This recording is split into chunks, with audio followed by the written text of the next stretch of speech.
एक समय की बात है, पहाड़ियों और हरे भरे खेतों के बीच बसे एक अनोखे छोटे से गांव में राज नाम का एक आदमी रहता था। राज अपनी ईमानदारी, सत्यनिष्ठा और अपने काम के प्रति अटूट समर्पण के लिए पूरे गांव में जाना जाता था।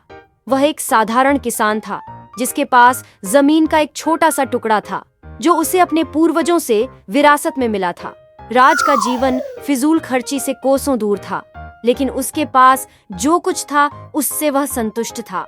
वह हर सुबह चेहरे पर मुस्कान के साथ उठता था, अपनी फसलों और जानवरों की देखभाल के लिए तैयार होता था।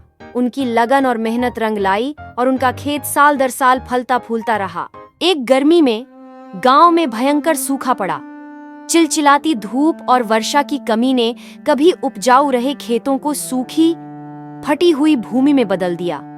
गांव के अन्य किसान चिंतित और चिंतित थे। उन्हें डर था कि वे वह सब कुछ खो देंगे जिसके लिए उन्होंने इतनी मेहनत की थी, लेकिन राज नहीं। ये सूखा दिन ब दिन बदतर होता जा रहा है। मुझे नहीं पता कि हम इससे कैसे बचेंगे। हमारी फसलें सूख रही हैं और बारिश का कोई संकेत नहीं है। हमें अपने खेतों को बचाने के लिए किसी चमत्कार की आवश्यकता है। मेरे दोस्तों, हम किसी चमत्कार का इंतजार नहीं कर सकते। मेरे पास एक योजना है। हम नदी से अपने खेतों तक पानी लाने के लिए नहरें खोदेंगे। क्या ये सचमुच काम कर सकता है, राज? मुझे विश्वास है कि यह हो सकता है, लेकिन हमें साथ मिलकर काम करना होगा और अपना सब कुछ देना होगा। ग्रामीण चिलचिलाती धूप में कड़ी मेहनत करते, अपने खेतों में पानी लाने के लिए नहरें खोदते और चैनल बनाते थे। उन्हें थकावट और हताशा सहित कई चुनौतियों का सामना करना पड़ा, लेकिन राज के नेतृत्व और आशावाद ने उन्हें आगे बढ़ने में मदद की। या कठिन काम है, लेकिन अगर इसका मतलब हमारी फसलों को बचाना है तो यह इसके लायक है। हम प्रगति कर रहे हैं। खुदाई करते रहो, हमारे खेत फिर से लहलहा उठेंगे। जल्दी देखो, पानी आ गया। राज को धन्यवाद, हमारे गांव को फिर से उम्मीद जगी है। मैंने यह अकेले नहीं किया। यह हमारी एकता और कड़ी मेहनत थी जिसने हमें सफलता दिलाई। जैसे ही नहरें पानी से भर गईं और खेतों में जान आ गई, ग्रामीणों को अपनी आंखों पर विश्वास नहीं हुआ। राज की योजना काम कर गई और उनकी फसल बच गई।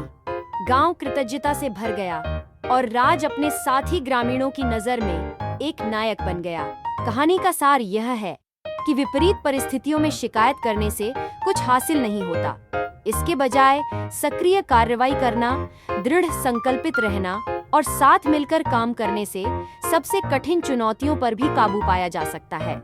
अपने काम और अपने गांव के प्रति राज्य के अटूट समर्पण ने न केवल उनकी आजीविका बचाई, बल्कि उन्हें एकता और कड़ी मेहनत की शक्ति के बारे में एक मूल्यवान सबक भी सिखाया। अगर आपको ये कहानी पसंद आई तो इसे शेयर जरूर करें और हमारे चैनल को सब्सक्राइब करें और बेल आइकॉन को जरूर दबाएं ताकि आपको ऐसे वीडियो का नोटिफिकेशन मिलता रहे। जय हिंद, हंसते रहो, खुश रहो, यही हमारी आपके लिए प्रार्थना है।